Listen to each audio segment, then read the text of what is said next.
Estamos con nuestro personaje de hoy, esta mañana, este día lunes, hoy es 21 de marzo del año 2022. Por cierto, ha comenzado esta madrugada, 12 de la noche, hora del hemisferio norte en América, el equinoccio de primavera, lo que significa el final del invierno, temporada de invierno. Luego estará el equinoccio de primavera hasta el 21 de junio, que comienza el equinoccio de verano. Y el caso que, por ejemplo, en países como España, Francia, el equinoccio de primavera comenzó ayer a las 4 de la tarde, pero hora de Centroamérica, pues hoy a eso de las 12 de la noche, pues hemos amanecido hoy ya en una nueva estación. Eso, por supuesto, en los países donde se dan mucho estas estaciones, ¿no? Aquí con nosotros no se reflejan. Ustedes ven que en otros países dicen el verano haremos tal cosa, en el invierno tal cosa, porque están bien marcadas las estaciones. Aquí en el centro, en la zona tropical, en la zona del Ecuador, casi no se sienten pues estas estaciones. Pero para información, ha comenzado o comienza este día 21 de marzo el equinoccio de primavera. Y hablando de equinoccios, estamos esperando aquí también todos que comience el equinoccio del gobierno. Está bien complicada la situación, hay que decirlo, con esto de los combustibles. Hoy otro aumento. La semana pasada la presidenta Xiomara Castro anunció la absorción del 50% del aumento al diésel, hay que decirlo, a un solo combustible, los diferentes combustibles que hay, ¿verdad? Pero algo se hace, algo se hace. El problema es que no todos los días va a poder la presidenta aparecer con un tuit ahí anunciando que absorben el aumento, porque las arcas del Estado no son, como se dice popularmente, un barril sin fondo. De todos estos temas hablamos esta mañana ante esta situación que vivimos en el país con el economista académico y además exministro en estos temas de cooperación internacional, Julio Raudales. Buenos días, don Julio, ¿qué tal está? Muy buenos días, Armando. Es un gusto estar con usted en esta mañana acá en CHTV y con todo su enorme auditorio. Muchas gracias, muchas gracias. Bueno, ¿y qué le parece, don Julio? Bueno, ya días no hablamos con usted. Usted también fue presidente del Colegio de Economistas. ¿Cuál es la lectura así que hace usted de esto que está ocurriendo en el país en materia económica, sobre todo con esto de los combustibles? Bueno, Armando, yo quisiera valorar las cosas desde desde dos perspectivas. Primero, pienso que la llegada de un nuevo gobierno, y creo que ya había estado acá después de que la señora Castro tomó posesión alguna vez, pero, y lo había dicho, la llegada de un nuevo gobierno siempre despierta algunas expectativas positivas en el país. Esto se ha reflejado, sí, en efecto, en el movimiento económico. Aunque muchos medios de comunicación no lo dicen y no se ha hecho, digamos, una investigación formal de cómo va el asunto, aparentemente el tema de la recaudación fiscal ha mejorado en el país. Y a mí me pareció bien extraño que la señora Moncada, en su primera comparecencia de hace unas cuantas semanas, no haya expresado este elemento que me parece que es importante. Sí, la llegada de la señora Castro internamente, o sea, en los mercados internos del país, despertó algunas expectativas positivas. Y como le digo, esto se ha reflejado también de forma positiva en la recaudación tributaria, ¿verdad? Sí ha mejorado la recaudación. Y eso es una buena señal de que la economía se está dinamizando. Me dicen, Armando, algunas fuentes del Banco Central de Honduras, que, por ejemplo, el mercado de la construcción está fortaleciéndose bastante. No hay cemento, incluso hay un déficit en la producción de cemento debido a que hay bastante demanda.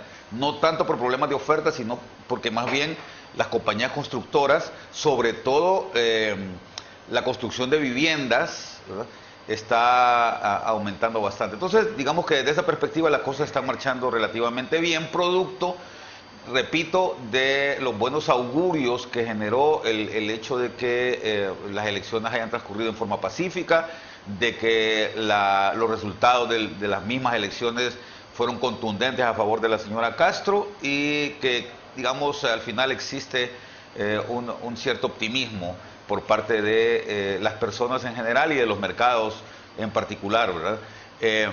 Por otro lado, Armando, también hay que señalar, me parece que es justo decirlo, que desde la perspectiva externa ha incrementado mucho la demanda de ciertos bienes que Honduras produce. en los mercados internacionales. Uno de ellos es justamente los productos textiles, sobre todo de verano.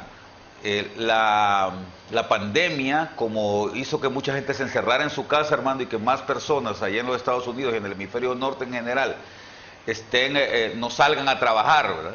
Entonces eso hace que se queden en casa, eso provoca que pues entonces digamos utilicen la calefacción y entonces utilizan ropa ligera más para estar adentro de su casa y resulta que acá en Honduras se producen muchas de estas camisetas, pantalonetas y en general ropa muy ligera, por lo que informa también algunos medios y algunos colegas del Banco Central, así de manera informal, que la demanda textil, sobre todo de la maquila en el país, se ha incrementado muchísimo en los últimos meses.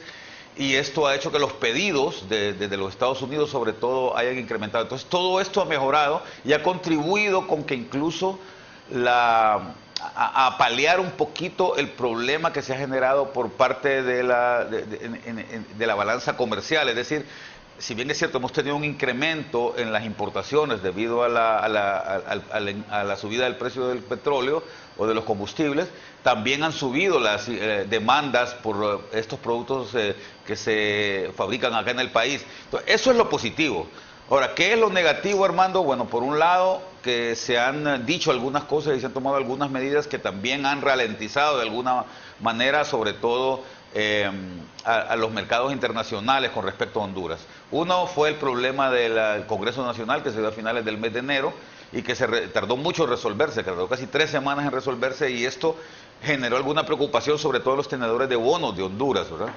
Otro elemento es que pues no se ha visto un arranque claro del gobierno en términos de políticas públicas generadas. Si bien es cierto, han habido algunos anuncios, los diputados cada día salen con un invento nuevo en el Congreso Nacional, con un nuevo proyecto de ley, pero no se percibe, Armando, hasta el momento, digamos, la generación de políticas públicas ligadas a cambios estructurales en el país que eran tan necesarios debido a la situación que nos dejó el gobierno anterior.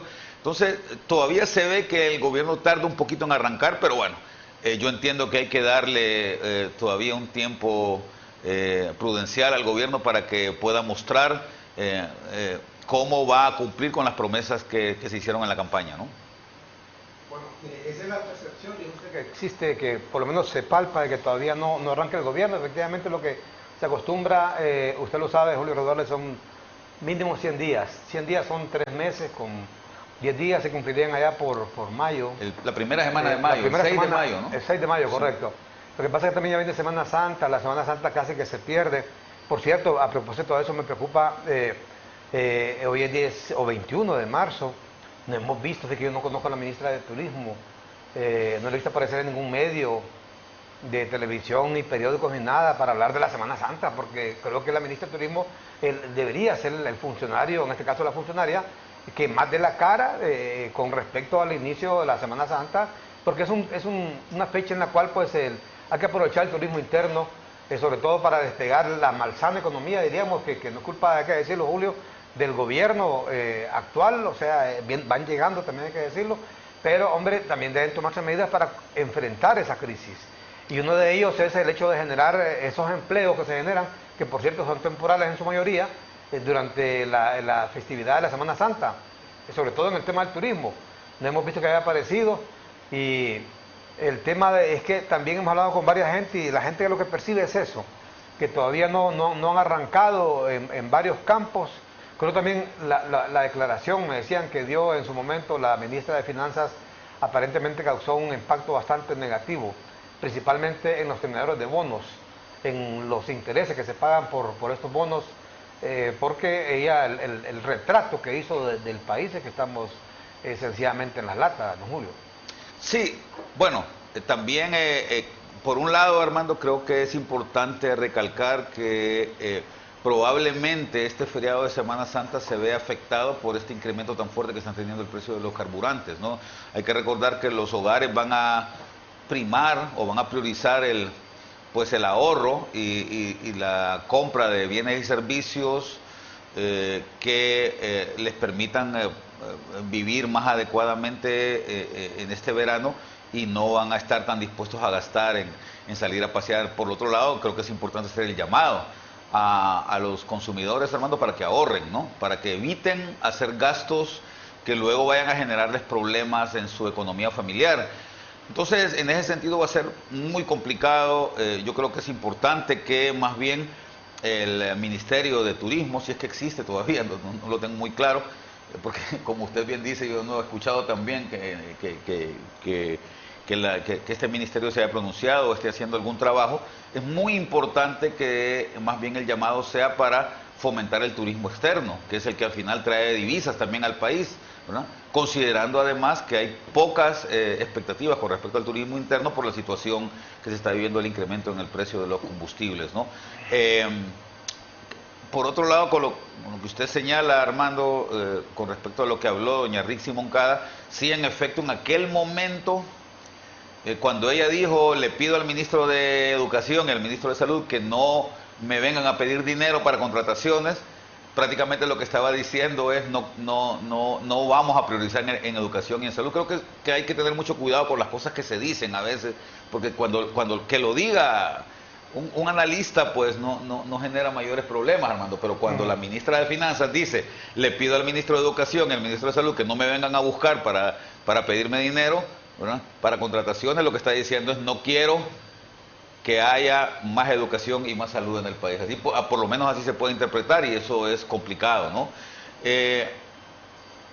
En efecto, también estas declaraciones que hizo ella sobre el tema de la deuda, del endeudamiento y del problema del posible no pago, también generó que la prima de riesgo del país en aquel momento, que estoy hablándole más o menos de hará unas 3 semanas, quizás finales del mes de febrero, creo que fue esta comparecencia, hizo que la prima de riesgo del país se disparara, y se fuera para arriba, incluso por encima del promedio centroamericano. ¿Y qué es la prima de riesgo? La prima de riesgo, entienda, Julio. La prima de riesgo es esa medición que hacen las instancias internacionales sobre la confianza que pueden tener en un país sobre si va a cumplir o no con sus compromisos, y eso tiene un impacto directo en la tasa de interés de los préstamos del gobierno. Entonces, cuando la prima de riesgo es muy elevada, como en este caso que se disparó, pues lo que sucede es que si el gobierno quisiera ir en este momento a los mercados internacionales, o si un privado, también hondureño, por ejemplo, qué sé yo, un exportador o un importador quisiera incrementar su inversión, Armando, y quisiera para esto sacar un préstamo en el exterior, pues la tasa de interés a la que va a contratar este préstamo va a ser más alta debido a ese incremento en la prima de riesgo, el riesgo país, que se le llama también, ¿verdad? O sea, se considera Honduras un país riesgoso para invertir en él porque su tasa de interés es demasiado elevada, y además se incrementa la percepción de que el país no va a cumplir con sus compromisos, ¿verdad?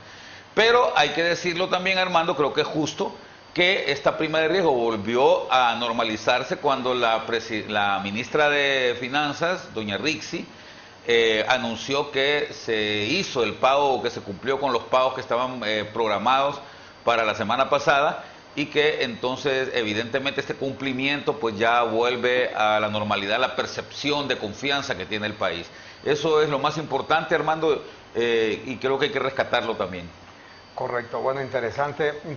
La gente a veces este tema no tiene por qué entenderlo además, pero no lo digiere muy bien el hecho de que lo que es una prima de riesgo, como cuando alguien la dan, decimos aquí para que la gente lo comprenda mejor, bola negra a alguien, o que lo meten a la central de riesgo, ¿va? Entonces Exactamente. va a una agencia distribuidora de electrodomésticos, llámese, vaya, le vamos a dar publicidad a la Curazao.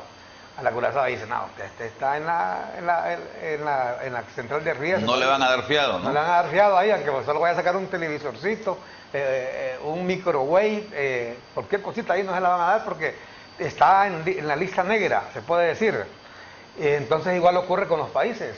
Cuando un país va allá a Londres, va a Nueva York, va a cualquier parte donde puede conseguir préstamos, sobre todo Washington, donde están los organismos multilaterales de crédito, Ahí lo primero que dicen, no, si este está aquí en la lista negra, ¿va? Es correcto, el Fondo Monetario Internacional funciona algo así como la central de riesgos, acá él es el que define, ¿verdad? Claro, se basa en lo que dicen algunas de las agencias calificadoras de riesgo en las cuales Honduras participa también. Honduras últimamente le ha estado pidiendo año con año a dos calificadoras de riesgo, ¿verdad? Que son a Standard Poor's y Moody's, le ha estado pidiendo que le den un certificado de cuál es la prima de riesgo, cuál es la tasa de riesgo país que tiene Honduras. Hay una tercera firma que es Fitch Rating, a la cual Honduras nunca le ha pedido, pero lo que el Fondo Monetario y los bancos internacionales le piden al país es una certificación de dos agencias de estas calificadoras, ¿verdad?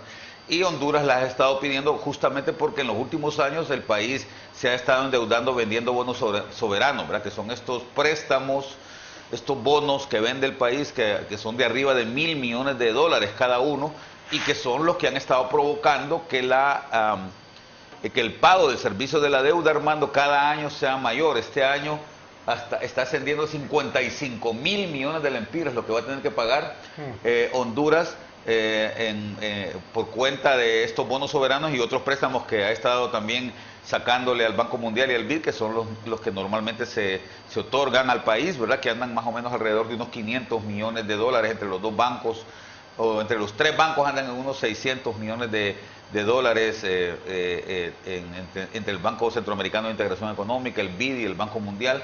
Pues también hay que pagar estos préstamos también.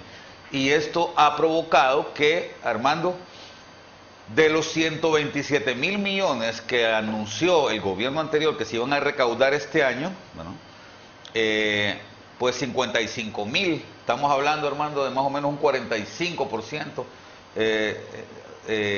van a ser utilizados para pagar este servicio de la deuda, por lo tanto queda muy poco para utilizar, para que lo utilicemos. ¿Cuánto es el porcentaje del presupuesto que se paga en servicio de la deuda? Mire, como le digo, el porcentaje de los ingresos tributarios, que es lo que nosotros recaudamos para pagar este servicio de la deuda, es más o menos el 42, 43%. Estamos hablando de 55.000 millones contra 127.000 que se van a recaudar, ¿verdad? Ya la mitad. Sí, casi la mitad es lo que le digo, 42, 43%. Y lo peor, Armando, no es eso, sino que prácticamente la otra mitad, como 52.000 millones de lempiras, van a ser para pagar sueldos y salarios del gobierno. O sea que prácticamente para inversión pública, para mejorar carreteras, para mejorar hospitales, para mejorar escuelas. Correcto. Prácticamente no queda nada. Correcto. ¿No? Sobre eso, justamente, mire, yo estaba esperando algunas medidas, algún plan de parte del gobierno de la República, principalmente de los funcionarios del área económica, en este caso el presidente o la presidenta del Banco Central, la ministra de Finanzas. Bueno, Hugo Noé Pineda al final no lo movieron del Congreso, quedó en el Congreso ahí. Pero, hombre, yo creo que Hugo Noé Pineda les hubiera servido muchísimo ahí en el equipo económico del gobierno. Pero bueno, el caso que yo no he visto pues, hasta ahora, no sé, Julio, tal vez usted me explica, una acción que vaya dirigida a reducir el gasto público. Estoy viendo a mí inclusive como que han abierto más instituciones, por ejemplo en el caso del turismo, por eso me llamaba la atención el tema del turismo. Yo entiendo que el Ministerio de Turismo ya había desaparecido y que lo que existe, bueno, por lo menos en los últimos 12 años de gobiernos nacionalistas, era lo que se conoce como el IHT, Instituto Hondureño de Turismo, o sea que lo redujeron de categoría, la categoría de ministerio lo redujeron a Instituto Hondureño de Turismo, y eso es lo que ha existido. Sin embargo, lo que vimos ahora fue que que juramentaron a una ministra de turismo, y entiendo que también hay un director de turismo. Entonces, en ese sentido también habrían dos funcionarios en esa área. Solamente lo pongo como ejemplo porque no hemos visto, no sé si usted ha visto, alguna acción dirigida a reducir el gasto público, porque eso solamente hay dos medidas para que una nación en cualquier parte del mundo, no hablamos únicamente de Honduras, mejore su situación fiscal. Una de ellas es reduciendo los gastos, que es lo que estamos hablando en este momento, el caso que le citaba, reducir los gastos, reducir el aparato del Estado, y dos, aumentando los ingresos. Y generalmente los ingresos se aumentan, aumentando los impuestos. Y la presidenta Xiomara Castro pues ha dicho que no va a aumentar los impuestos han estado eliminando algunas exoneraciones, pero no han aumentado ningún impuesto, eso hay que decirlo. Entonces, si no vemos que hay ninguna medida en las dos vías, entonces no sabemos cómo van a hacer para que les alcance el pisto, pues, en otras palabras. Usted tiene mucha razón en lo que está diciendo, Armando. En efecto, el gasto público, lejos de reducirse vía recortes en el gasto corriente, sobre todo, que es el que menos incidencia tiene en el bienestar de la gente, más bien se ha aumentado. Y le voy a decir por qué. Primero, por lo que usted mencionaba. Fíjese bien, quizás un poco para aclarar las cosas. La Secretaría de Turismo existe y siempre ha existido en el país, hasta donde yo entiendo.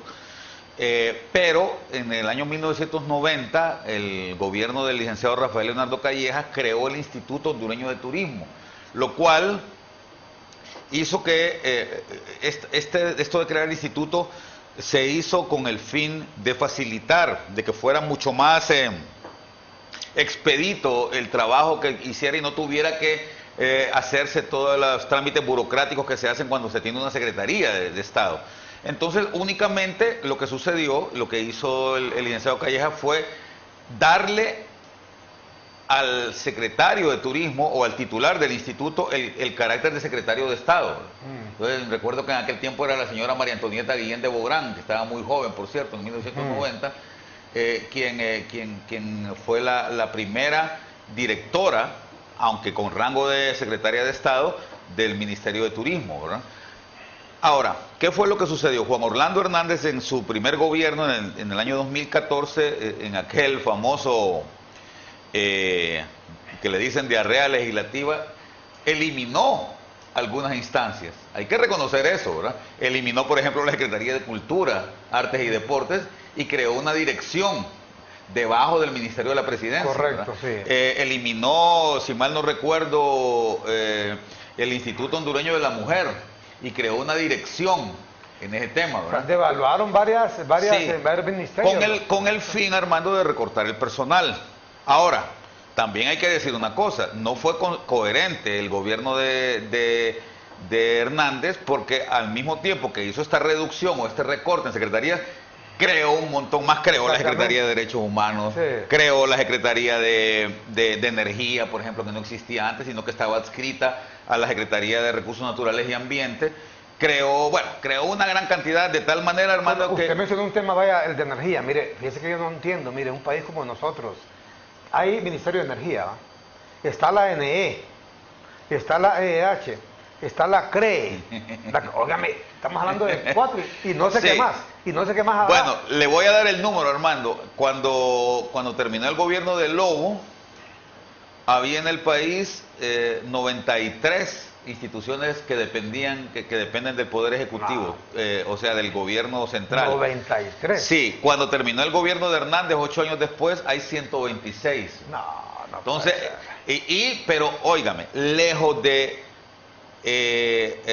recortar eso, lo que ha hecho el gobierno de la señora Castro es volver a darle rango de secretaría al instituto, volvió a crear el Instituto de la Mujer otra vez, lo cual... si va a ser para mejorar el bienestar de las mujeres, pues yo no me opongo.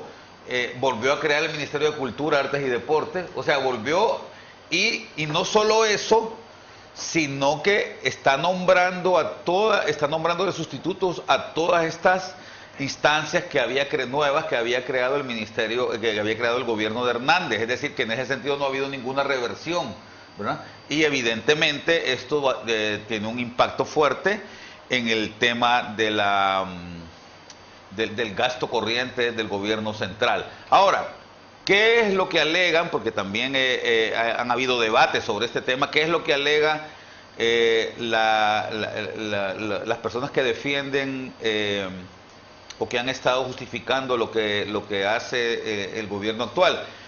Bueno, dicen en primer lugar que en este gobierno no se va a robar nada, ¿no? Y como no se va a robar nada, entonces evidentemente esto va a generar un ahorro.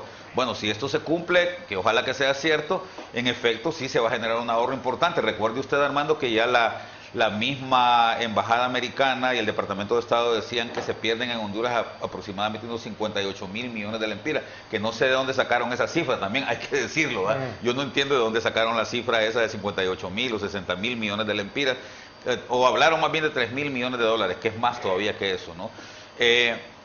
Pero bueno, ojalá que haya un combate fuerte al robo público para que de verdad se genere este ahorro. Por otro lado, Armando, también se justifican los defensores de la actual administración en el hecho de que la ministra de Finanzas anunció en esa comparecencia pública que hizo que nadie en este gobierno va a ganar más que la presidenta de la República.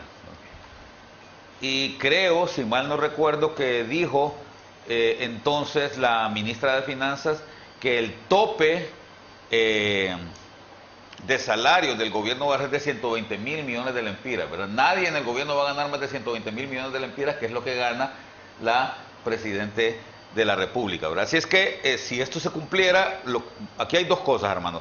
Si se cumple esto de que nadie va a ganar más de 120.000 lempiras, si usted llegara a sumar lo que ganan,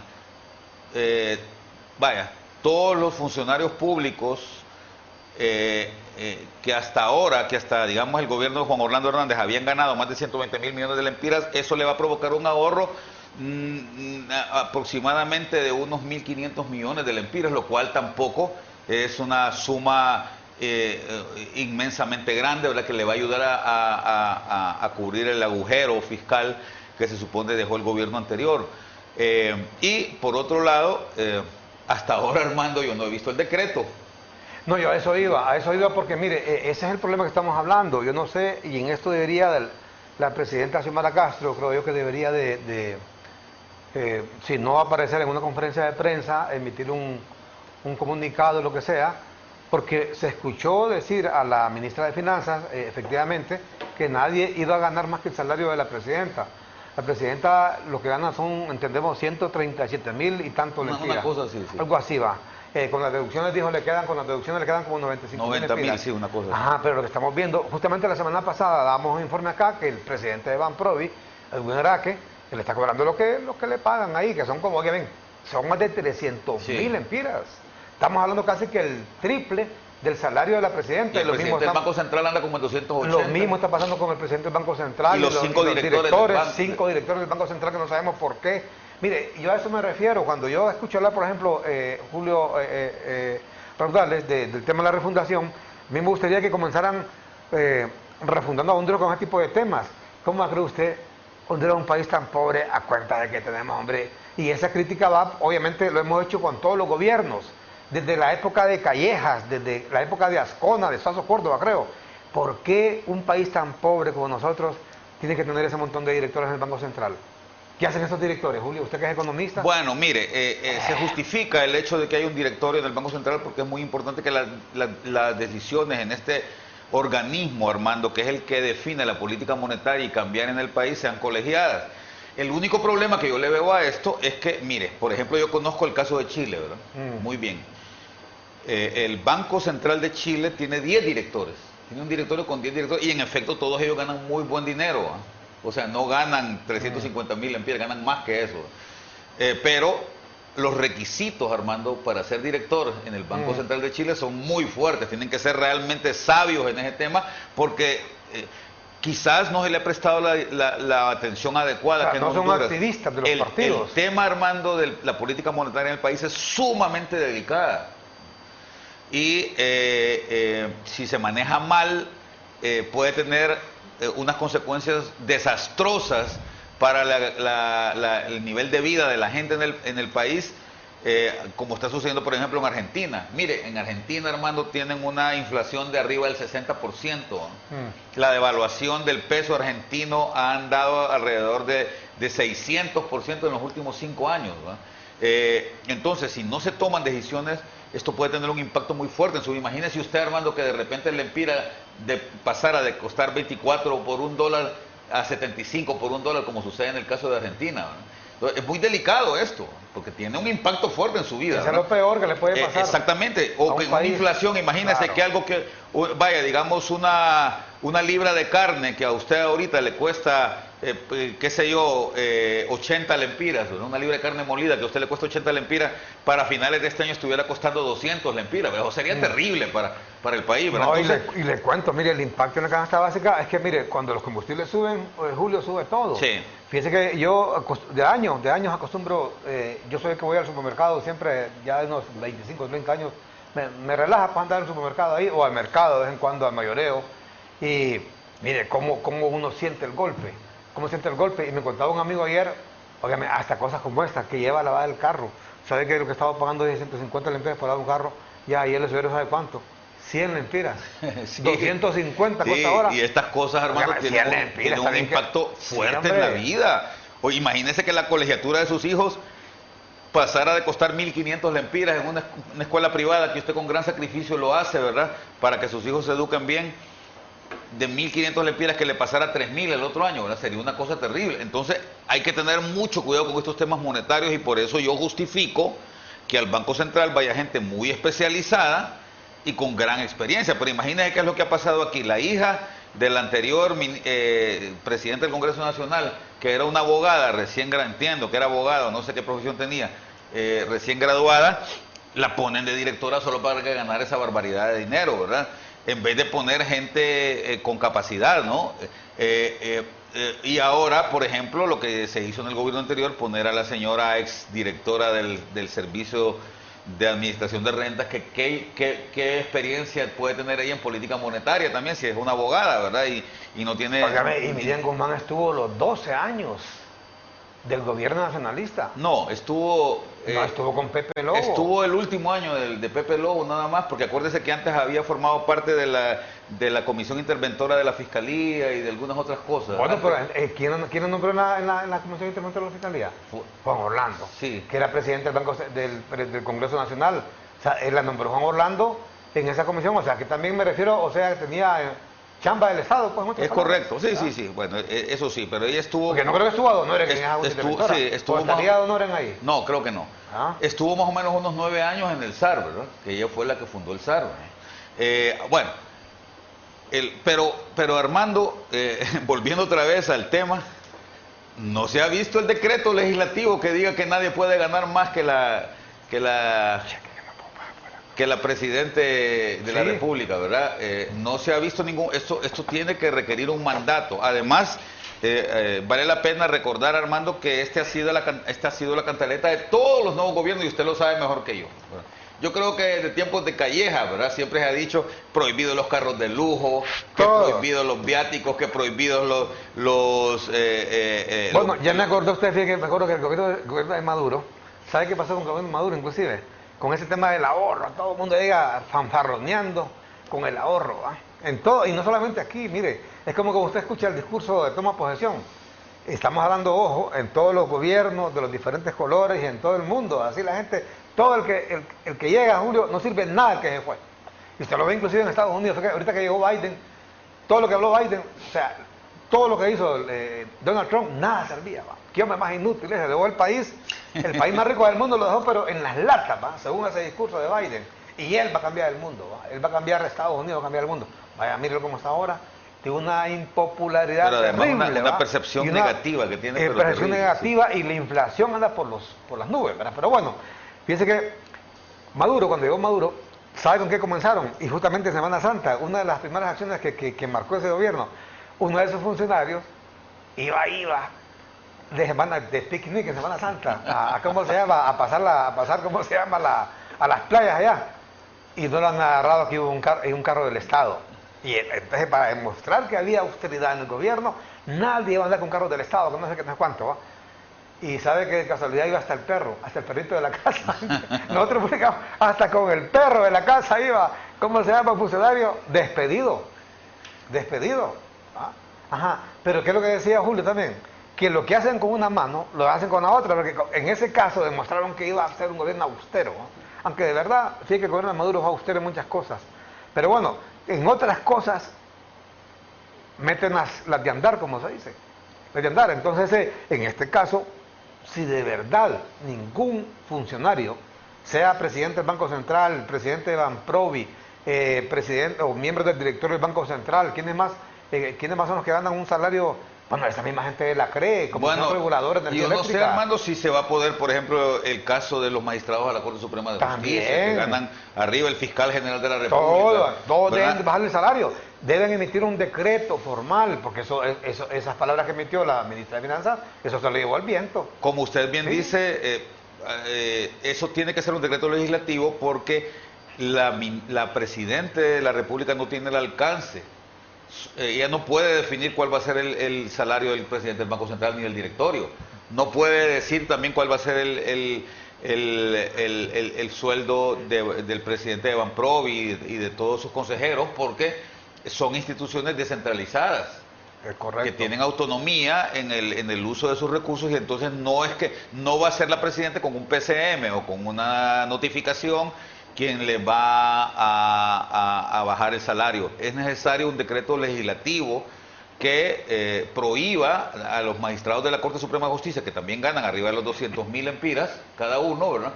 Y hay una gran cantidad de magistrados de apelaciones también, Armando, de jueces que ganan arriba de 100.000 empiras, ¿verdad? Que si nos atenemos a lo que dijo la señora Moncada, nadie debe ganar arriba No, de... y acuérdese, ella mencionó también las descentralizadas, las desconcentradas. Pero no puede, el punto es que no puede. ¿Cuáles son esas las que usted está diciendo? Banadesa, Banprovi, todas esas son Banprovi, descentralizadas, sí. Conductel, etcétera. Pero como dice Julio Raudales, no lo puede hacer la Presidenta de la República en una decisión, o PCM inclusive, tiene que hacerlo vía Congreso, entendemos.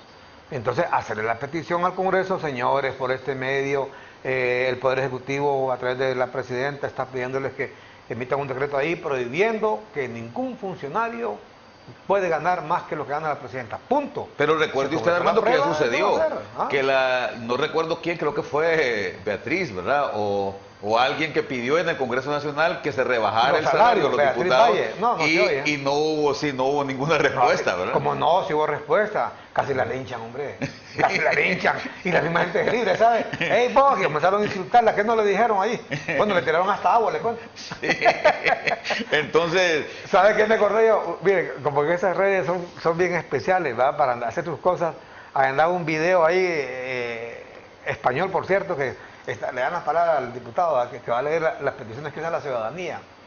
Entonces, una de las primeras peticiones dije, bueno, no puedo terminar, el diputado comienza a leer, el diputado tal, que no sé qué, que no sé cuánto, y habla ahí, y comienza a leer. Y dice, que nos bajemos el salario, y dice, ¡guau!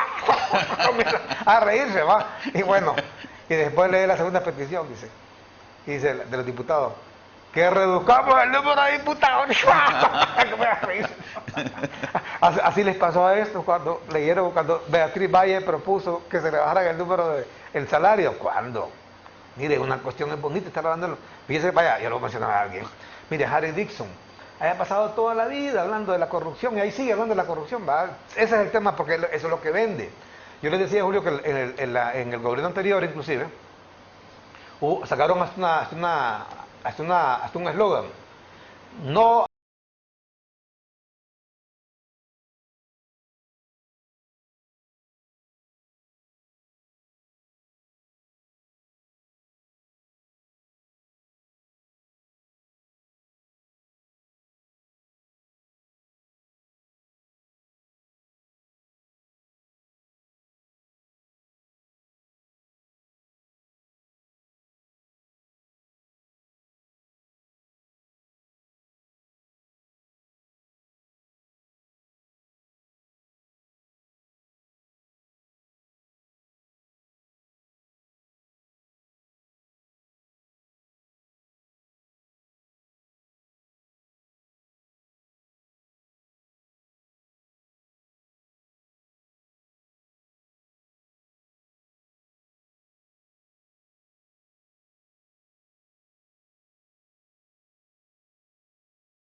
la araca que se armó en el gobierno de Juan Orlando Hernández en el 2014, cuando anunciaron lo mismo, recortes de salarios para todos. Y nada, y nada. Y además que no iban a haber carros de lujo. A mí no se me olvida, ¿se acuerda usted, Armando? Estoy seguro que sí, de que hubo una diatriba entre Eval Díaz en aquel tiempo ministro de la presidencia o asesor presidencial, no me acuerdo si ya era ministro de la presidencia Val, y la rectora de la Universidad Nacional Autónoma de Honduras, doña Julieta Castellanos, porque ella andaba un carro blindado y Eval amenazó con que iba a mandar a la gente de presidencial a quitarle el carro blindado, y la rectora le dijo que ni loca le iba a permitir, que la universidad era autónoma y que él no podía ir a decidir sobre el carro blindado de ella, ¿verdad? Y lo mismo pasó con los otros carros de lujo. Usted vio, Armando, durante los 8 años del gobierno de Juan Orlando, aquellos carrazos siempre blindados. Claro. O sea, el mercado de blindaje de los carros acá durante ese gobierno se incrementó fuertemente, ¿verdad? Nadie se rebajó los sueldos como habían anunciado. Lo mismo sucedió durante el gobierno del presidente Lobo, ¿verdad? En donde se anunció también que iban a haber recortes al salario de los ministros y demás. Tampoco pasó. Lo mismo sucedió durante el gobierno del señor José Manuel Zelaya Rosales, que también se anunció en el 2006, a comienzos del 2006, que iba a haber un recorte al salario de los ministros, al salario de aquellas personas que ganaban salarios exorbitantes, y lo mismo hizo el licenciado Maduro. Yo quiero decirle, Armando, yo trabajaba también en el gobierno cuando el ingeniero Flores y cuando el ingeniero Maduro, y yo no recuerdo haber visto en aquel momento tampoco ninguna acción de austeridad en esos gobiernos. Siempre se mantuvo el tema de los salarios elevados. Claro, no eran tan elevados como los de ahora, pero hay que recordar también que eran otros tiempos. Y el tema de los automóviles de lujo siempre se ha dado. Siempre se ha hecho una exhibición muy fuerte, por ejemplo, en términos de fiestas, de las cenas, de lujo. Usted va a un evento del gobierno y son fastuosas aquellas cantidades. Pero es que además, Julio, en ese tema que usted menciona también del expresidente Juan Orlando Hernández, mire, ahí la percepción era, usted se recuerda cuando dijeron ahí, caiga quien caiga, que fue una frase que acuñaron. Mire, hay que decirlo también, la verdad, como que decían, caiga quien caiga, menos yo, menos yo. ¿Cómo es correcto? O todos en la cama, o todos en el cielo. Pero ahí la percepción era de que ahí a nadie se le permitía nada, porque mismo dijo varias veces que no vengan a pedir favores aquí, ni mi familia, dijo. Ajá, pero ¿qué pasa? A la vez, la hora, ¿sabe usted lo que está todo el mundo hablando de este gobierno de los 8 años? Una serie de actos de corrupción terrible, ¿verdad? Mire, se lo voy a ejemplarizar así. Mire, aquí hubo un alcalde, y le voy a dar el nombre, fíjese. Yo en ese tiempo estaba de reportero en Diario El Heraldo, y fíjese que en la acera ahí de aquí del periódico, quedaba el periódico ahí frente al Pandi, aquí por el Hospital San Felipe. En la acera había una señora vendiendo ahí, vendía comida así improvisadamente, ¿va? Que pan con frijolitos, que enchiladas, que no sé qué, y cositas así, ¿va? Fíjese que poquito a poquito la señora fue creciendo un poquito más, y inclusive la imagen del periódico, según yo me daba cuenta, ahí compraban el almuerzo, pues, y todo, y el café con pan y cosas de esas, ¿va? Pues entonces, cuando llegó el señor Miguel Pastor, dijo, voy a poner orden. Yo soy el alcalde aquí. Ahí. Entonces, lo primero que dieron, quitar toda esta gente que vendía en las aceras, ¿va? Y la señora, un día que llego de reportero de la calle, ella me estaba esperando ahí para, mire, licenciado, qué barbaridad, que tengo no sé cuántos hijos y que no tengo trabajo. Ayúdenme, por favor, con el alcalde. Porque ya sabía que yo era presunto amigo de Miguel Pastor, ¿va? En ese tiempo. Y efectivamente yo hablé con él, fíjate. Le dije, mira, Miguel, fíjate que ya les conté, va, toda la historia. La señora le tiene una gran necesidad, le digo que no sé qué, tiene un montón de hijos, no tiene, es madre soltera, que no sé qué. Darle una oportunidad ahí que se quede vendiendo, no te está pidiendo trabajo ni nada, solo que le dejes ahí. Y me dijo, mira, mi responsabilidad como alcalde me dijo poner orden, ¿va? Y aquí lo siento mucho, me dijo, son mis amigos, pero y ahí no puedo hacer nada, me dijo, porque como dice aquel famoso, dura es la lex. ¿Cómo dice? Dura lex, sex lex. Dura es la ley, pero es la ley. Tuve que decirle a la señora, la quitaron, a los días, a las horas, la quitaron, la desmantelaron de ahí a la señora. Bueno, me dije, ahí no puedo hacer nada, ¿y qué voy a hacer si el hombre viene con todo el ímpetu ahí de hacer las cosas bien, va, y todo, y que bueno. Ajá, ¿y qué pasó? A los días mejor ni le cuento, va. Creo que, mire, esa es la peor alcaldía que he conocido en mi vida. En toda la historia. Aparte del robo que hubo ahí, ¿va? Asaltos, mire, solo es una gozada que hicieron ahí en el Parque Central, una obra que costaba como 3 millones, que después la subieron a 6, y que después 9, y que después 10, y que después 30, no sé cuánto. Tuvieron cerrados el Parque Central como 2 años. Sí, me acuerdo. Solo para darle vuelta a los ladrillos, a los adoquines y volarse todos los árboles. Como un préstamo del BID, ¿no? Oiga, eso costó una millonada. Sí. Una millonada. Y para hacer esa babosada, tuvieron 2 años cerrados el parque. No, hombre, un desastre de alcalde, ¿verdad? En todos los aspectos. Entonces, ese es el tema de fondo, ¿verdad? Y usted dice que bueno que van a hacer las cosas bien, ¿verdad? Pues a la hora nada, ¿verdad? A la hora salen corregidos y aumentados. El problema, Armando, es que nosotros los hondureños tenemos muy mala memoria. Se nos olvida que cada primer año de gobierno, cada primeros 100 días en la administración pública, el discurso es prácticamente el mismo, Armando. Sean nacionalistas, sean liberales o ahora sean libres, yo no veo ninguna diferencia. Siempre se anuncia que va a haber recortes, ya anunció la presidenta que va a vender el avión presidencial, ¿verdad? No sé si han anunciado. Bueno, yo no he visto tampoco, y como acá ahora casi no hay nada oculto, ¿verdad? No he visto tampoco que ellos anden en el avión presidencial, ¿verdad? No sé si su viaje, si el viaje los viajes que ha hecho ella, pues creo que no ha salido del país todavía, ¿no? No ha salido. Vamos a ver si el primer viaje que haga fuera de las fronteras patrias no va a ser en ese avión presidencial. Esperemos que no, porque se había anunciado que se iba a vender el avión, tal y como hizo también don Andrés Manuel López Obrador en México, que no lo pudo vender nunca el tal avión, y ahí lo tienen parqueado porque tampoco lo usa. Hay que aceptar también que don Manuel López Obrador no utilice el avión. Es que él no viaja. No viaja afuera, pero sí, recuerde que México es un país muy vasto, y que un viaje de Ciudad de México a Monterrey justifica que usted lo haga en un avión, correcto, ¿verdad? Entonces, pero tampoco hay que recordar, y eso. Pero fíjate, en eso, si yo fuera Xiomara Castro, fíjate, o Mel Zelaya, el presidente Zelaya, perdón, yo no vendería ese avión, fíjese. No es que no se puede vender, Armando. De eso es carísimo. A eso iba yo. Usted sabe que, mire, una cuestión de segunda mano, sí. ya usted le vale. No, es que a eso iba yo. Es que el avión no se va a poder vender por las mismas razones que no pudo don Andrés Manuel López Obrador vender el avión de él, el avión del gobierno de México. Porque, como usted bien dice, la depreciación de estos enseres, de estos aparatos, una vez que ya salen de la fábrica, se vuelve muy fuerte. Ya a los 3 años ese avión ya tiene cero valor, ¿verdad? Y entonces nadie se lo va a querer comprar por el precio por el que usted lo compró, ¿verdad? Y eso lo que provocaría sería una pérdida para el gobierno, ¿verdad? Que evidentemente nadie quiere. Don Andrés Manuel incluso... Perdón, don López Obrador incluso lo rifó, ¿se acuerda? Que vendieron la rifa y al final tampoco...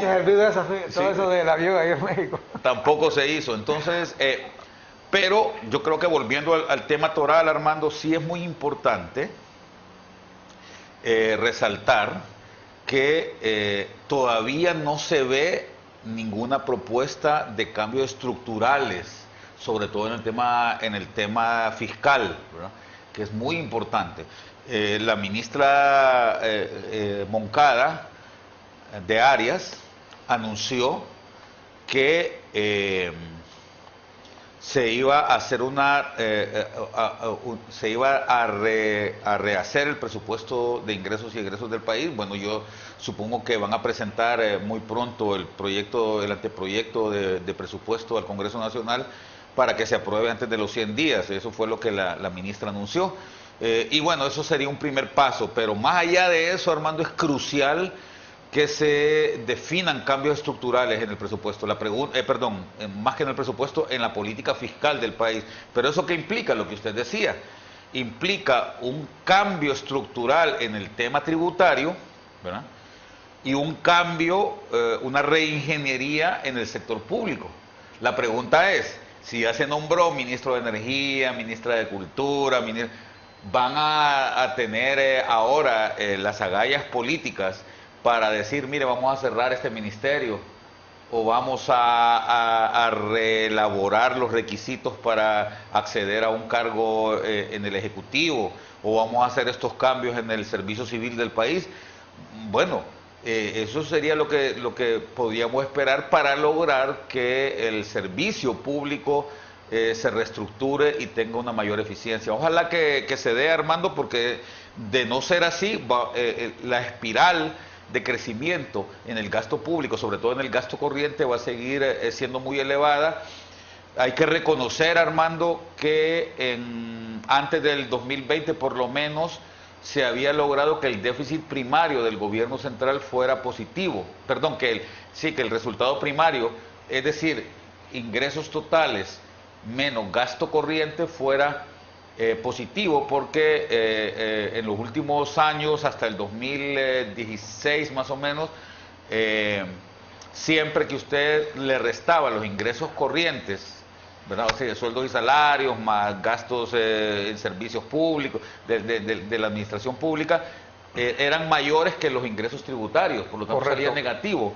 Entonces, esto es muy dañino porque entonces no le deja a usted nada para inversión pública. Esto se había logrado revertir y ya los teníamos positivos hasta obviamente el 2020, cuando se volvió a tener un déficit primario muy elevado, y lo mismo pasó en el 2021. Es importante continuar trabajando en esto porque ahora, es fundamental, Julio, que se le dé prioridad a la inversión pública, ¿no? Yo pensé, mire, como Noé Pino quedó en el Congreso, Nacional. Richie Moncada pues la movieron ahí para finanzas. Yo pensé que iban a presentar, bueno, por lo menos hasta hoy no lo han hecho, una reforma fiscal, y que le iban a presentar inclusive en una cadena o una conferencia de prensa ya formal. En primer lugar, una reforma fiscal, número uno. Número dos, el tema de la NE. No he visto nada. Mire, la NE es el gran agujero fiscal. Vea, por ejemplo, estoy viendo acá, dice NE, el mayor obstáculo para atraer inversión a Honduras. Y estaba viendo un informe que el subsecretario de Energía de Estados Unidos vino el pasado fin de semana, y ¿sabe qué dijo? Vino a hablar exclusivamente del tema de la NE, y le ha pedido al gobierno, vino así, dejó claro, dijo que vino a plantear que la única forma de salvar la NE es a través de una alianza público-privada, siempre y cuando, dijo, el Estado mantenga el control, me entiendo, del mayor, la mayor 51%. Parte de 51% de los activos, de las acciones, y arreglar ese problema, dijo, a través del Fondo Monetario Internacional. Pero hasta hoy no he visto una acción, digamos, del gobierno que diga, estos son los puntos 1, 2, 3 para arreglar la NE. 1, 2, estas son las reformas, esta es la reforma fiscal que vamos a poner en marcha. Y 3, Julio Raudales, es el tema del presupuesto. Mire, el Congreso, todo el mundo aquí lo sabe, si la presidenta Castro envía un proyecto de presupuesto nuevo, ahí se lo van a reformar inmediatamente, como ella quiera, porque está siendo manejado por ellos, pues, y así debe ser, pues. En este caso está bien que atiendan las sugerencias y peticiones del Poder Ejecutivo, pero tampoco hemos visto que digan, bueno, vamos a reducir ese presupuesto, vamos ¿cómo le llaman? ¿Cómo es la palabra? Readecuar, es la palabra. Reestructurar, la palabra que utilizan ustedes los economistas en el presupuesto. Tampoco he visto eso. Están trabajando con el presupuesto, en otras palabras, que dejaron los cachurecos, pues, en otras palabras. Yo creo que, mire, empezando porque todavía no hay un gerente en la Empresa Nacional de Energía Eléctrica. Sí, no se ha nombrado un gerente, sino que está haciendo las acciones de gerencia el actual ministro de Energía, que por cierto es un joven profesional de muy buen perfil, ¿verdad? Y muy inteligente, pero no puede tener los dos sombreros, claro. Tiene que ser, yo creo que es muy importante que también para que tenga éxito en su gestión, que se nombre a un gerente de la Empresa Nacional de Energía Eléctrica, que traiga ya consigo un plan claro, definitivo, de reestructuración de la empresa, de tal manera que pueda revertirse esta situación negativa que ha tenido la empresa en los últimos años, ¿no?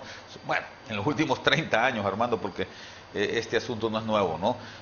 Pero fue un tema que se trató muchísimo en la campaña, sobre el cual la presidenta Xiomara y su equipo de trabajo dijeron que ya tenían un plan para la reestructuración de la misma. Y usted tiene razón también.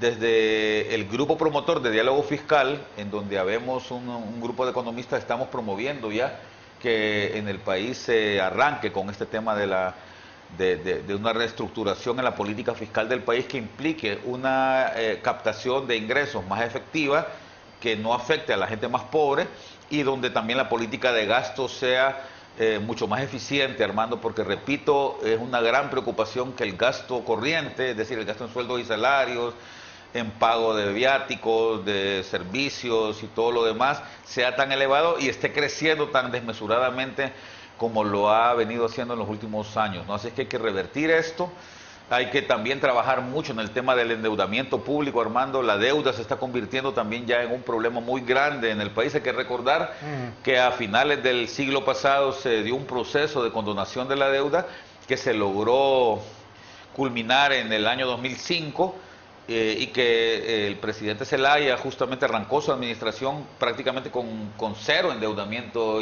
externo, ¿verdad? Con un porcentaje muy bajo de endeudamiento externo, pero esto se ha venido revirtiendo desde entonces y ahora el peso de la deuda es casi el mismo que teníamos antes de la condonación en el año a comienzos de este siglo, ¿no? Así es que yo creo que hay que trabajar seriamente sobre eso. Yo coincido con usted en que si no se le mete mano rápido a este tema del ENE nos puede sobrepasar este problema y nos va a meter en una situación bien complicada en los próximos periodos, ¿no? Correcto. Y con esto del ministro de Energía, que también está ocupando la gerencia de la ENE, en su momento también igual, mire, cuando estaba el gobierno de Juan Orlando, criticamos duramente el tema de que este señor, ¿cómo se llama, hombre? Marlon Tábora. Mire, este hombre tenía 3 sombreros. Era embajador de Honduras en Washington. Era el coordinador del gabinete económico. Y estuvo gerenciando la ANE. Yo le digo, ni que fuera Superman ese hombre, ¿va? Ni que fuera el hombre araña. Solamente don Chombo Sandoval podía solo hacer Chombo Sandoval podía hacer eso. Ahí solo el super Chombo podía ser capaz de hacer eso. Pero, óigame, Superman, le digo yo, hasta tuve problemas con alguien, me acuerdo yo, porque se enojaban que le dijera Superman, ¿va? ¿Cómo tenían a este hombre ahí? Y una de las chambas allá en Washington, pues, yo digo, no habría alguien más ahí que ocupara ese cargo. Marlon Tábora, jodido, no había nadie más que el omnipotente, el omnipresente, el omnímodo, que imagínese usted, hombre, qué cosas pasan en nuestro país. Vamos a ir a la pausa y cuando regresemos ya, mire que ya ni me veía, se nos ha ido el tiempo, Julio, ya no. Sí, hombre, una hora ya. Sí, vamos a una pausa, seguimos hablando con Julio Raudales ya el tema del combustible, qué sugerencias se le pueden hacer al gobierno de la República, si es que es posible hacer alguna sugerencia con este tema de los combustibles, porque mire, es un tema que hay que decirlo, escapa a las manos de la Presidenta de la República, Xiomara Castro. Aquí no producimos combustible, pero hombre, algo se podrá hacer. A mí me extraña, por ejemplo, que Pedro Barquero, que antes pasaba enviando tweets, amanecía este hombre enviando tweets, era en la 1 de la madrugada, no se acostaba enviando tweets, todo el día pasaba enviando tweets, era el rey de los tweets, ¿verdad? Y hoy no ha vuelto a enviar ni uno. Por lo menos que mande uno para que le diga a la gente, mira, ahorre combustible, aunque sea eso. No ha vuelto a aparecer Pedro Barquero. Una amiga aquí nos envía de algún lugar por ahí, nos envía un mensajito, un mensaje con relación a esto de los gastos.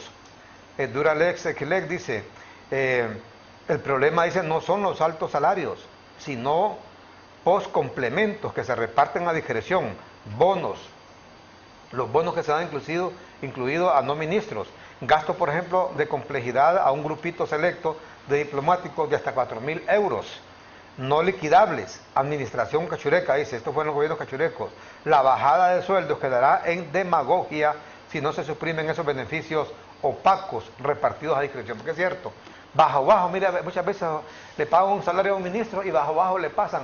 ¿Sabe que, por ejemplo, hay que decirlo, el expresidente de El Salvador, Mauricio Funes, en gran parte los actos de corrupción que le acusó Bukele, ando yendo por eso, porque bajo le daban un sobresueldo a los ministros, entonces todo eso lo han sumado ahora, lo han sumado y se lo están cobrando. Bueno, pero eso uno de tantos, ha sucedido prácticamente en todas las administraciones, y además con una pequeña élite, porque yo fui secretario de Estado, Armando, y yo recuerdo que todos los meses a mis colegas, a algún grupito de mis colegas, bajaban ahí a la administración de Casa Presidencial porque iban a recoger su chequecito, pero habíamos otros poquitos que no teníamos ese privilegio. Ese es el problema.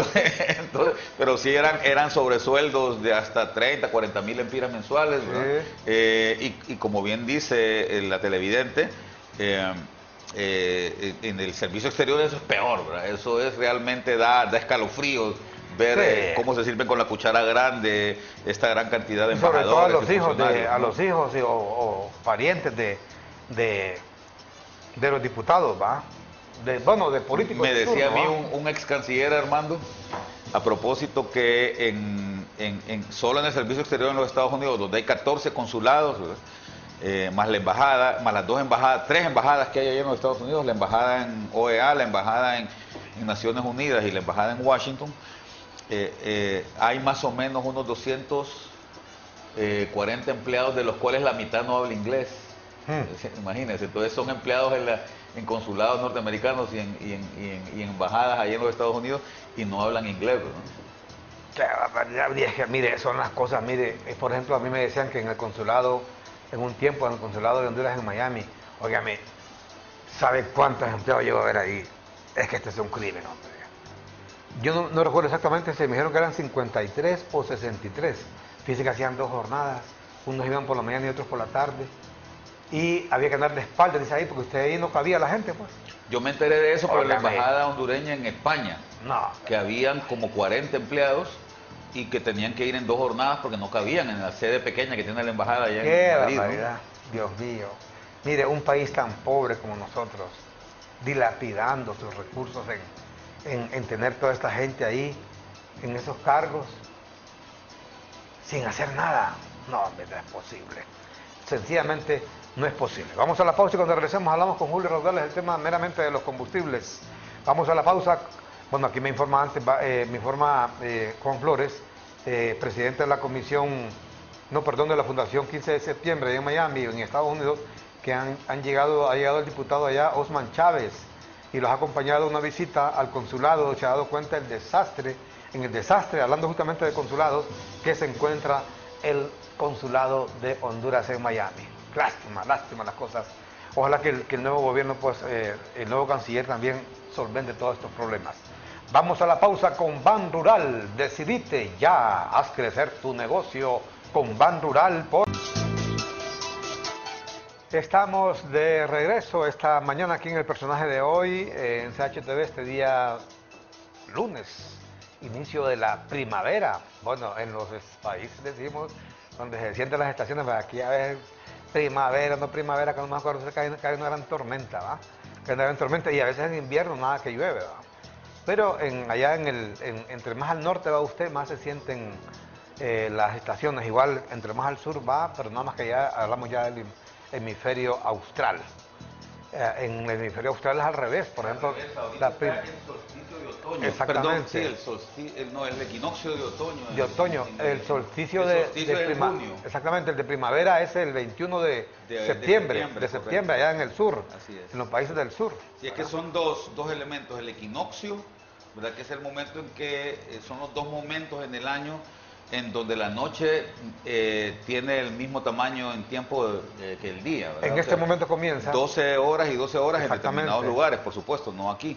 Y porque aquí casi siempre, en casi todo el año, hermano, tenemos días de 12 horas y noches de 12 horas. Pero aquí como estamos en el trópico, pero en los lugares templados, en las zonas templadas, en marzo, ¿verdad? El 21 de marzo comienza la primavera y el 21 de septiembre comienza el otoño. Y el 21 de junio, el 21 de junio es el solsticio de verano, ¿verdad? Correcto. Y el solsticio de invierno es el 21 de diciembre. Eso es correcto. En el hemisferio norte, y en el hemisferio sur es al revés. Al revés, correcto. Todo es al revés. Inclusive usted el huracán que da vuelta por un lado, da vuelta para el otro lado. Correcto. Allá le llaman ciclones en el lado del sur. Le llaman ciclones. Usted va, por ejemplo... Sobre todo en Asia, ¿no? Exactamente. Usted va al baño, por ejemplo, se está bañando en la ducha, el agua gira acá alrededor del remolino que le llaman, en el lado acá al norte, hemisferio norte, y en el lado del sur gira hacia el otro lado, ¿verdad? Así es. ¿Saben dónde miren ese fenómeno? Me lo mostraron una vez cuando fui a Ecuador. Justamente hay una línea ahí que dicen que es la línea del Ecuador. La línea del Ecuador, sí. Donde le ponen a usted, le ponen un balde con un hoyito. Le echan agua, se ponen en la parte de arribita de la línea del Ecuador y entonces el agua comienza, el remolino con unas hojas, ¿va? Da vuelta por un lado. Luego llenan el balde y se pasan para el otro lado de la línea y entonces da vuelta para el otro lado. Sí. Exactamente. Y pueden poner un huevo encima de un clavo. Y como está ahí no hay gravedad, en esa gravedad cero, es que el huevo ahí se queda parado en el clavo. No se cae. No se cae, pero bueno. Fenómenos interesantes. ¿No? Sí. Bueno, usted puede estar, y una vez me tocó estar a mí en un verano, y ahí ese verano ahí en Estados Unidos, en Portland, en Oregon, queda allá por Canadá, sí. En el lado oeste. Sí, sí. En el lado, sí, oeste. Mire que a las 11 de la noche ahí el sol estaba, pero radiante, ¿va? 11 de la noche, y estaba el sol en lo mejor, ¿va? Los días ahí son bien largos, en verano obviamente, y en invierno es lo contrario, los días son bien cortos. Yo no he estado en Suecia, pero mí que Suecia así es, en Noruega, países el día no dura nada, ¿va? En tiempos de invierno, son 6 horas. Por eso que dicen que mucha gente, inclusive ahí hay muchos suicidios en países como Finlandia, porque la gente solo encerrada, ¿va? Solo encerrada, porque hay mucho frío y casi no hay día, ¿va? Pero bueno. Julio Rodales, que este tema del combustible, que sabemos que esto escapa a las manos del gobierno, de cualquier gobierno, y el actual gobierno no es la excepción, o sea, queremos decir con esto que no es culpa del actual gobierno, ¿va? O de la presidenta Xiomara Castro. Aquí no importamos combustible, pero no producimos, perdón, combustible. ¿Qué se podía hacer ante esta escalada que también está generando inflación, mucha inflación en el país? Bueno, Armando, mire, estos son elementos cíclicos, temporales, que no se puede esperar que vayan a quedarse fijos en el largo plazo. Ya de hecho la semana pasada, hermano, tuvimos un bajón muy fuerte en el precio internacional del petróleo Brent y de otros tipos de petróleo, porque imagínese usted, si bien es cierto, había subido mucho el precio por el tema de la invasión de Rusia a Ucrania, también es cierto que el anuncio que hizo el presidente Biden de que iba a empezar a negociar con Siria, sobre todo, porque también se habló de Venezuela, ¿verdad? Pero sobre todo con Siria, hizo que hubiese un movimiento fuerte hacia la baja en el precio del petróleo. Además, a esto se sumó el hecho de que China empezó con un lockdown fuerte por un incremento en los casos de COVID allá en las ciudades más grandes de aquel país, y esto provocó, Armando, una de las caídas más altas que ha tenido el precio del barril de petróleo, del crudo, en los últimos 10 o 15 años, que fue de $30, imagínense, pasó de 130 a más o menos unos $98 en apenas un día, ¿verdad? Entonces, estos movimientos son bastante veleidosos, por lo tanto no podemos esperar que esta va a ser una crisis que va a ser sostenible en el tiempo.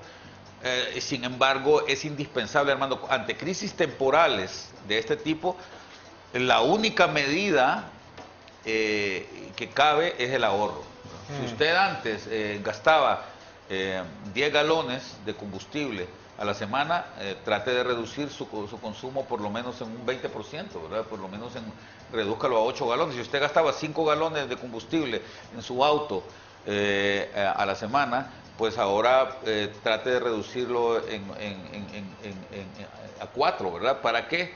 De esta forma su bolsillo no sufra tanto, porque prácticamente no existe otra manera de paliar esto, ¿verdad? Como bien decía usted antes de que iniciáramos este programa, la presidenta no va a poder estar reduciendo el impuesto, claro, ¿verdad? O subsidiando el valor del diésel eternamente, ¿verdad? Y mientras tengamos esta crisis allá en el este de Europa, va a ser muy difícil que el precio se vuelva a estabilizar al valor que tenía a comienzos del año, que por cierto era ya bastante bajo. También hay que decir, Armando, que poco a poco el petróleo va a ir cayendo en desuso, es lo que se visualiza, pero ojalá, de aquí a unos 10 años, ¿verdad? Ya prácticamente hay un acuerdo mundial para que los nuevos vehículos que se produzcan, y esto muy pronto lo van a tomar la Toyota, la Ford y los grandes productores de vehículos, la Hyundai en el mundo, lo van a ir tomando y van a empezar a fabricar vehículos eléctricos, ¿verdad? Que esto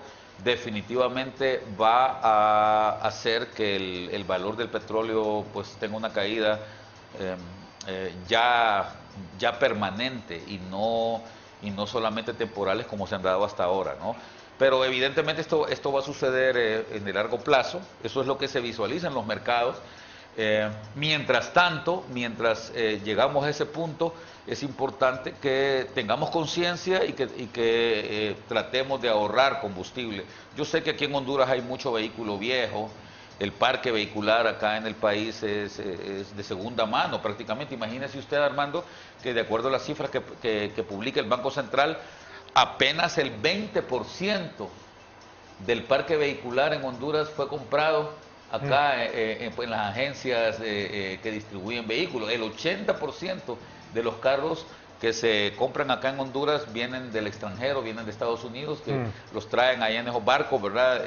Y la gente pues los compra muchísimo más barato. Eso, por supuesto que provoca que haya un mayor gasto de combustible, porque son motores viejos, ¿verdad? Motores de más de 5 o 6 años, que ya pues no tienen el mismo desgaste que tienen los vehículos nuevos. Así es Ahora, que... la pregunta es, ¿quién ahorrará combustible? Pero hay que decirlo, Julio, usted más que su servidor lo sabe, que ha viajado bastante, sobre todo a países europeos. En otros lados, pues la gente puede tener un ahorro con los carburantes, dejar de usar, por ejemplo, su vehículo y utilizar el metro, Sí, pero el tranvía, en Honduras el no bus. sucede eso. Aquí, ¿qué? Sí. Aquí para comenzar no tenemos ni eso. Y el transporte colectivo, que hay en nuestro país, usted sabe que usted se sube un taxi y le bajan la gallina, ¿va? Se Sí, sube a un bus igual, ¿va? sí, la verdad es que el pasaje en bus en Honduras, aunque está subsidiado, sigue teniendo un peso muy fuerte en el gasto familiar, sobre todo de las familias Claro. más pobres, ¿no? De la gente más pobre. Y eso, el gran problema, Armando, de las medidas que toma el gobierno de la República es que no tiene mayor impacto en los hogares más pobres. ¿Por qué?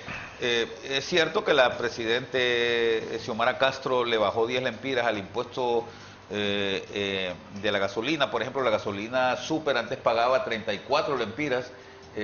Usted por cada galón de gasolina super hasta hace un par de semanas pagaba 34 lempiras de impuesto, Armando, ahora solo paga 24. Lo mismo pasaba con el diésel, que apenas eran 25 lempiras, ahora solo paga 15, ¿verdad?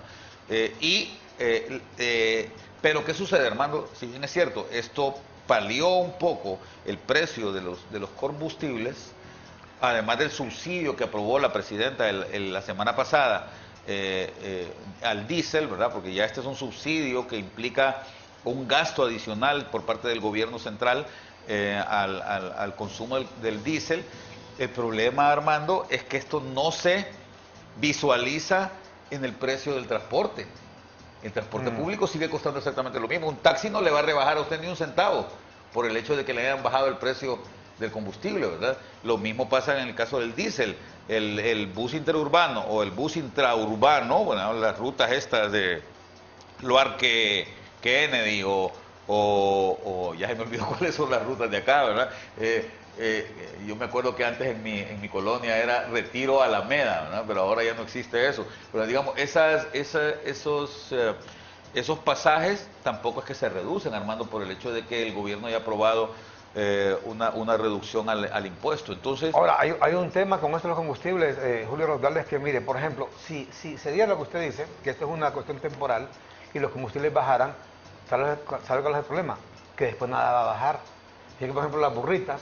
Ayer justamente me comentaba alguien que compró burritas, donde he comprado siempre, y ya le subieron las burritas. sí, Lo que yo le comentaba, por ejemplo, de los car wash, 100 lempiras le subieron al lavado, y así ha subido, por ejemplo, la medida de maíz ha subido de 480 a 520, entonces eso ha disparado el precio de la tortilla. Y así, si por ejemplo se sube el pan, los huevos, el pollo, etcétera, nadie va a bajar, nadie va a decir, mire, yo le aseguro, el combustible podía bajar al 50%. Vale decir, si el galón de gasolina o de diésel cuesta 120, le pueden bajar a 60 y le aseguro que absolutamente nada de lo que subió va a bajar. Ese es el problema. Armando, pero yo le voy a decir por qué y es muy importante saberlo. Así como se lo explico yo a mis estudiantes de la clase de macroeconomía en la universidad, eso se da porque los precios más importantes del país son inflexibles a la baja. ¿Cuáles son los precios más importantes del país? Los salarios, ¿no? Aunque a usted le bajen a cero, aunque le bajen a cero a usted la gasolina, es correcto, el salario no va a bajar. Y entonces los empresarios no pueden bajar sus costos aunque el precio de los combustibles baje. Entonces un elemento clave es el salario, ¿verdad?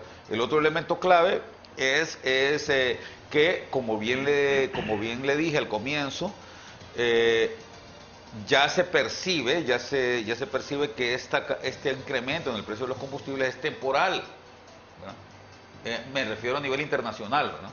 Y que por lo tanto el hecho de que sea temporal no se percibe no se percibe que va a haber un ajuste fuerte al alza en los precios de todos los bienes, sino que lo que va a suceder es que se van a mantener estables, ¿no? Entonces estos precios lo único que provocan entonces el incremento en el precio de los combustibles es que los bienes finales en sí aumenten de precio, como el caso que usted acaba de mencionar de las burritas, ¿verdad?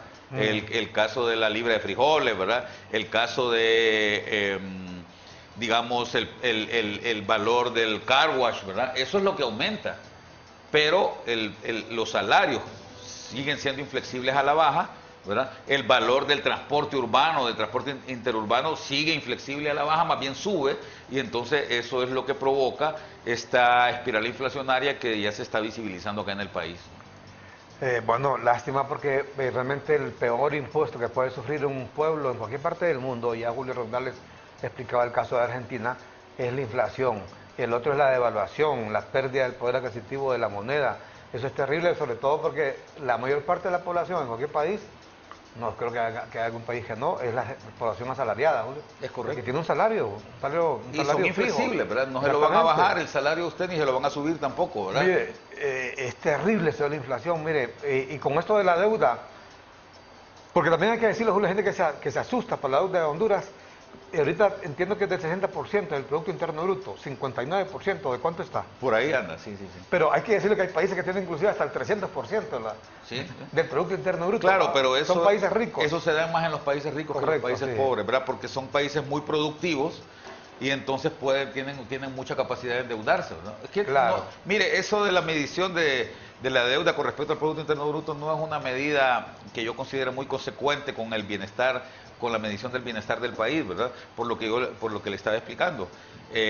Japón, su deuda en este momento es 300% del Producto Interno Bruto japonés, ¿verdad? Pero los japoneses son tan productivos, hermano, tienen garantizado que en el futuro van a tener tantos ingresos que no importa que se endeuden tanto.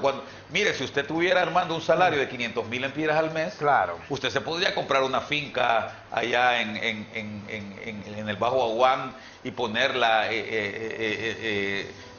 súper bien acondicionada, porque sabe que su ingreso mensual es lo suficientemente elevado como para hacerse cargo de esa deuda. Bueno, yo mismo, para ir muy lejos, porque yo le digo, yo le debo como a 3 bancos, creo, y hace años, como 30, 35 años que yo trabajo con bancos. Es correcto. Ahí, entonces, como a 3 cuando bancos una persona pagando, tiene capacidad de pago, los bancos le prestan. Claro. Y eso hace que la persona pase muy endeudada. Es exactamente el mismo caso que sucede con Japón, con Corea, ¿verdad? con Estados Unidos, claro, y algunos países occidentales que tienen un nivel de deuda bien elevado. En el caso nuestro, como nosotros no tenemos acceso a los mercados internacionales, Armando, pues la deuda, si bien es cierto, ha crecido mucho.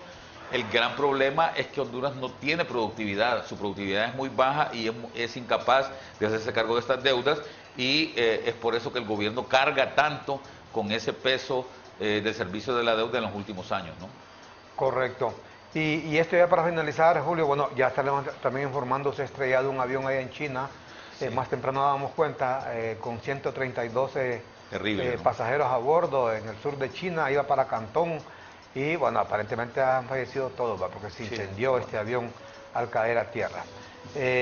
Y ya para finalizar este tema de la ANE, ha venido a Honduras el viceministro, su secretario de Energía. El secretario de Energía de Estados Unidos, correcto. Y dice que la única manera de salvar a la ANE es con una alianza público-privada, que por cierto, alguien también me daba esa receta para el caso de Hondutel, que Hondutel no necesariamente tiene que ser vendida, pueden conseguir ellos le llaman un socio estratégico, es la palabra que utilizan, que venga a invertir, que siempre tenga el Estado la mayor parte de las acciones, 51%, y salvar así, pues, ¿cómo ve usted esa propuesta? Mire, yo le voy a decir, en el caso de la ENE es viable esta propuesta, pero es lo que se ha estado promoviendo siempre y que no se ha logrado, ¿verdad? Y no se ha logrado básicamente porque las negociaciones que se hacen son demasiado leoninas, ¿verdad? Entonces pareciera que no existe una voluntad para que esto se concrete. El subsecretario de Energía de los Estados Unidos habla así porque en Estados Unidos prácticamente toda la energía es privada. Correcto. No existe la energía, no hay una empresa estatal de energía eléctrica, lo que existe es esta Secretaría de Energía que además tiene su trabajo no solo se centra en la parte eléctrica es un componente importante, pero todo lo que tiene que ver con energía atómica, todo lo que tiene que ver con petróleo, son elementos que tiene que cubrir un secretario de Energía, ¿verdad? Y allá prácticamente todo es privado en los Estados Unidos. Por otro lado, en el caso de Hondutel, el gran problema que yo le veo a la empresa, Armando, es la estructura del mercado de las telecomunicaciones en el país, que prácticamente está copada ya por 2 empresas, ¿no? Y que, imagínense, 2 empresas prácticamente manejan 2 millones de líneas telefónicas, 10 millones de líneas telefónicas, que es más que la población hondureña. incluido la telefonía fija, ¿verdad? Recuerde usted que Hondutel creo que ahorita debe dar como 400.000 líneas telefónicas, la fija, ¿verdad? Que son muy poquitos y no tiene mucha demanda este mercado de la telefonía fija.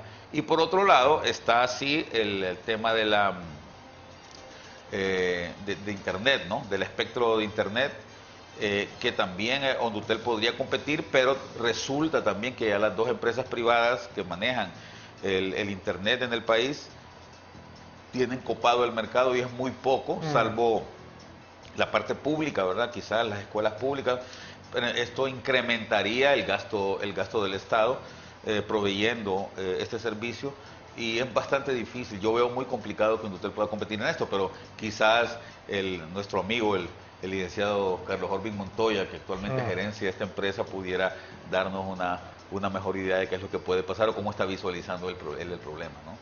Ojalá que enfrenten ese problema de la NE y de Hondutel, porque en el caso de Hondutel dicen que es un cadáver ya putrefacto. Bueno, yo siempre lo he dicho, Armando, y me caen encima cuando cuando lo expreso, pero es la verdad. Lamentablemente en el caso de Hondutel, y aunque yo tengo mucha confianza en la inteligencia de mi amigo Carlos Orbín Montoya, no se actuó en el momento en que se debía de actuar. Creo que Hondutel pudiera ser, así como lo es en Costa Rica, el ICE, ¿verdad? Instituto Costarricense de Energía, que también lleva el tema de telecomunicaciones y es muy fuerte allá, ¿verdad? Pero porque lo maneja prácticamente casi como un monopolio en Costa Rica ese tema, el ICE, ¿verdad? Entonces, creo que en el caso de Honduras no se actúa en el momento debido. Y lamentablemente, como usted bien dice, pues Hondutel es prácticamente un cadáver. Bueno, yo la vez pasada tuve la oportunidad de hablar con el abogado Carlos Montoya y me hacía un par de propuestas que iban a proponer, que iba a dar a conocer él justamente al gobierno de la República como una manera de tratar de salvar a Hondutel. Y le cuento que la última vez que hablé con el expresidente Zelaya por teléfono, le comenté eso que me decía Que por cierto dicen que ya no contesta llamadas el presidente, ¿verdad? Sí, hacía diciendo ahí. Pues mire que le comenté eso que me había dicho don Carlos Montoya y no le parecieron ninguna. Así que yo no sé cómo piensan salvar un Hondutel, va. No, está difícil. Yo sí. Siempre he visto ahí, yo creo que alguien debe tener el valor ya de decir basta, hasta aquí, ¿verdad? Y ya no más porque no se puede tampoco seguir sangrando las arcas del Estado, subvencionando a una empresa que ya no tiene ninguna productividad, ¿no? Correcto. El rol del Estado en esto, Armando, tiene que ser regulador netamente, ¿verdad? Del servicio que presta el sector privado, ¿no? Esa es la realidad, pero para eso creo que la palabra clave, Julio Rosales, es decisiones, sí. Tomar decisiones. Sí. Mire, la clave en todo esto de gobernar es tomar decisiones. Cuando usted toma decisiones, obviamente habrá un sector con el cual va a aplaudir lo que usted decide, pero habrá otro sector que obviamente. no. Habrá otro sector Es lo que se llama el manejo en condiciones de Kaldor, ¿verdad? Porque fue Kaldor el que dijo, el economista Nicolás Kaldor, que dijo, cuando se toma una decisión gubernamental, alguien gana y alguien pierde, ¿verdad? Y acá el secreto de esto es que los que ganen, ¿verdad? Sean la mayoría y ganen más que los que pierden, ¿verdad? Pero alguien necesariamente va a perder y por lo tanto alguien va a estar en contra de esa decisión. Armando, a mí me parecía increíble cuando yo estaba en el gobierno, un día me pidió cita, adivine, yo casi me muero de la risa, me pidió cita el gerente de la empresa de ferrocarriles de Honduras, ¿no? Y yo le pregunté, dígame, ¿y cuántos trenes hay aquí? ¿Cuántos ferrocarriles? No hay ni uno, me dije, pero a mí me tienen ahí, me dice el gerente, ¿verdad? Entonces, imagínese usted que hay una empresa de ferrocarriles en el país, otra empresa que también es un muerto andante, es la empresa de correos en Honduras, ¿verdad? Que pero prácticamente... ¿Existe todavía Honducor? Sí, Honducor existe, ahí está, ¿verdad? Entonces, son prácticamente cadáveres, pero ahí el gobierno gasta dinero en estarles pagando, ¿verdad? A esta gente. Entonces, es una pena que esto esté pasando. Y creo que, como usted bien dice, se tiene que tomar decisiones. Pero yo le cuento otra, además de lo que usted dice del gerente, usted le llamó al gerente de ferrocarriles, ¿va? Le pidió cita. Pero como decía Tres Patines, asómbrate, chicos. Oye, ahí había sindicato. Sí, Que había sindicato. sí, en Montocor también. Se llamaba el sindicato del ferrocarril nacional. Ay, no existía el ferrocarril. Allá hay una locomotora allá en exhibición, en el Progreso. Mire que hay cosas aquí. Sí. Realmente, mire, este tema de tomar decisiones, para que usted vea cómo es de complicado, usted sabe que la guerra de independencia de Estados Unidos, al final hubo un gran líder ahí, que la gente casi que lo veneraba al final, el general George Washington. George Washington. Casi correcto. que lo veneraban. Ganaron la revolución, ganó, triunfó, derrotaron al imperio de aquel tiempo. Al imperio más grande de aquel tiempo. Más grande de aquel tiempo. No ha habido, y Claro. oiga una cosa, Armando, no ha habido en la historia de la humanidad un imperio tan grande como el imperio Es inglés, correcto. ni ahorita, Sí. ni nunca. El imperio más grande de toda la historia humana ha sido el imperio inglés y los Estados Unidos, 13 pequeñas colonias, porque tampoco Sí, era lo que es ahora, exactamente. ¿verdad? 13 pequeñas colonias lo derrotaron. Y además, Armando, hay que decir algo adicional, y permítame que me robe su tiempo, ¿ah? George Washington no era un gran general como, Sí. como sí lo era Napoleón Bonaparte y como sí lo era en ese tiempo Simón Bolívar, ¿verdad? George Washington él ganó esa guerra haciendo corridas a tiempo, ¿verdad? Haciendo desgastes a tiempo y sobre todo por la pericia que tuvo un gran diplomático de aquel tiempo que se llamaba Benjamin Franklin, que era el embajador de Estados Unidos ante Francia y que convenció al rey Luis XVI, que posteriormente fue vencido en la Revolución Francesa, lo convenció para que les ayudara a financiar la guerra, ¿no? Así es que realmente quien ganó la guerra de independencia en los Estados Unidos fueron los franceses, ¿verdad? Que tenían un ejército también muy fuerte y que demostró y que con eso los Estados Unidos pudieron demostrar. Pero volviendo a Washington, Armando, ya para cerrar,